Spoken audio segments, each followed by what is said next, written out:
नमस्कार, मैं मनीष आनंद और आप देख रहे हैं जनहित न्यूज दरभंगा। विशेष संवाददाता नासिर हुसैन की रिपोर्ट। विद्वत समागम पंच परिवर्तन में समाज की भूमिका। दरभंगा राष्ट्रीय स्वयंसेवक संघ द्वारा विद्वत समागम का हुआ आयोजन महाराजा लक्ष्मीश्वर सिंह महाविद्यालय के सभागार में किया गया। विद्वान जनों के बीच पंच परिवर्तन के माध्यम से समर्थ, सशक्त, उन्नत, अनुशासित एवं आदर्श राष्ट्र की परिकल्पना करने हेतु चिंतन करने की देश के अंतिम व्यक्ति तक इन बातों को कैसे पहुंचाया जाए और व्यवहार में लाया जाए, इनको लेकर चिंतन व विमर्श हेतु आयोजित इस गोष्ठी में सैकड़ों विद्वान शामिल हुए। इस विमर्श कार्यक्रम में विशेष प्रवेश कराते हुए राष्ट्रीय स्वयंसेवक संघ के प्रभारी प्रचारक श्रीमान रविशंकर जी ने बताया कि इस वर्ष की प्रतिनिधि सभा में राष्ट्रीय स्वयंसेवक संघ द्वारा संगठनात्मक दृष्टि और सामाजिक दृष्टि से इन दो बिंदुओं पर कार्य करने की अभिलाषा व्यक्त की गई, जिसमें सामाजिक दृष्टि के अंदर पंच परिवर्तन के द्वारा समाज की सृजन शक्ति और विभिन्न संस्थाओं को एक साथ प्रयास करते हुए पंच परिवर्तन को राष्ट्रीय विमर्श का विषय बनाने का अनुशंसा की गई। प्रथमतः संघ संगठनात्मक दृष्टि से शाखाओं का संचालन एवं विस्तार कार्य की गुणवत्ता अर्थात संख्यात्मक विस्तार के साथ साथ गुणात्मक वृद्धि पर कार्य करेगा। उपस्थित गणमान्य व्यक्तियों में संबोधित करते हुए श्रीमान महेंद्र नारायण राम जी ने पंच परिवर्तन की प्रथम अभिव्यक्ति सामाजिक समरसता पर अपने विचार रखें।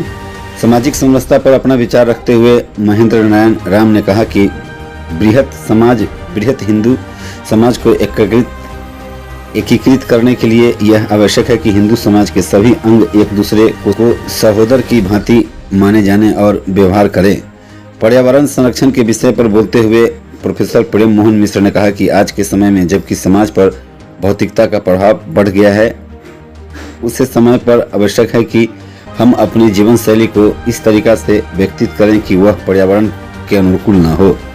कुटुंब प्रबोधन पर बोलते हुए अध्यापक श्री सोनू राम शंकर जी ने कहा कि हमें प्रत्येक भारतीय परिवार में पारिवारिक मूल्य को बढ़ावा देने हेतु कुटुंब प्रबोधन की कार्यशाला आयोजित करनी चाहिए, क्योंकि मनुष्य की प्राथमिकता पाठशाला उसकी परिवार होता है।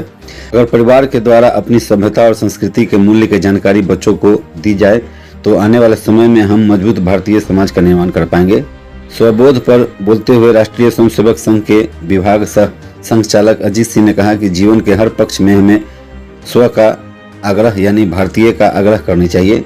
हमारी वेशभूषा स्व आधारित हो, हम अपनी मातृभाषा में बात करें, हम प्राचीन भारतीय सभ्यता व संस्कृति के प्रति अपनी आस्था व्यक्त करें और अपने बच्चों में भी समग्र भारतीय मूल्य बोध को स्थापित करने की दृष्टि से कार्य करें।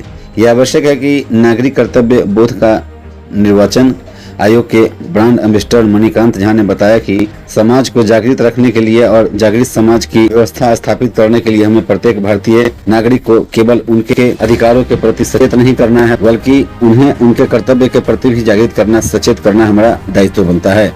कार्यक्रम में शामिल सभी सज्जनों ने भारतीय संस्कृति, पर्यावरण, परिवार व्यवस्था एवं सामाजिक समरसता के संरक्षण एवं संवर्धन हेतु अपने नागरिक कर्तव्य का पालन करते हुए राष्ट्र हित में स्वदेशी, स्वभाषा समेत समस्त गतिविधियों में स्व की भावना से ओतप्रोत होकर समाज जागरण का कार्य करने की प्रतिज्ञा भी लिया।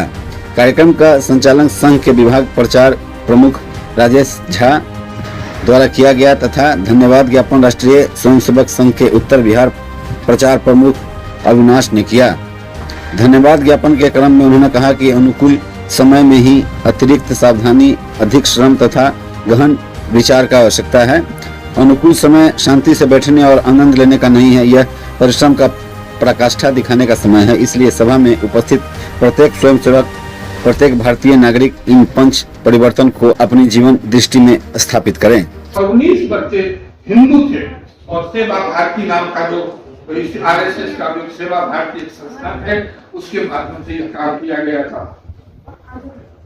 दूसरा थोड़ा सा हम ये कहना चाहेंगे कि जो भी पीछे हुआ और हमारा उद्देश्य पीछे देखना नहीं है, पीछे को देख करके आगे काम करना चाहिए। अभी ये संघ संचालक ने भी और राजेश जी ने भी बताया कि हमको ये पास होने के बाद हमको क्या करना चाहिए। तो हमेशा किसी भी संस्कृति में, किसी भी सभ्यता में यदि वो कुप्रथा है तो उसको छोड़ना चाहिए और जो सही चीज है उसको अपनाना चाहिए। हमेशा खखड़ी को लोग हटा देते हैं और उसमें से चावल को चुन लेते हैं। तो अभी हमको ये विचार करना पड़ेगा कि क्या खखरी है और क्या चावल है, और हमें आपको क्या करना चाहिए। सामाजिक समरसता को कायम करने के लिए हमको क्या करना चाहिए, उसमें एक उदाहरण देकर के मैं बैठ जाना चाहूंगा। क्योंकि आप विद्वत समाज बैठे हुए हैं, मंच पर भी और नीचे भी हैं, और बहुत ही विवेकशील प्राणी है। आजकल हिंदू देवताओं का कैलेंडर प्रसारित किया जाता है, बनाया जाता है अपने प्रचार के लिए, अपने संस्कृति की रक्षा के लिए, अपने पूर्वजों के, अपने देवताओं को लोगों के साथ शेयर करते हैं कि ये हमारे देवता है, ये पूजनीय है, हमें पूजा करना चाहिए। लेकिन उसमें देखा तो नहीं है, लेकिन उसमें यह होना चाहिए कि सामाजिक समरसता के दृष्टिकोण से सभी वर्ग के जो नायक हैं या सभी वर्ग के देवता वैसे की जाति का नहीं होता है, लेकिन सब जातीय है, लेकिन बनाया दिया है। तो ऐसे उसको कंट्रोल करने के लिए यदि कैलेंडर आप बनवाते हैं किसी का, तो सबका ध्यान रखना चाहिए कि हमको किन वर्ग के लोगों को या किन नायकों को, किन देवताओं को, जो तथाकथित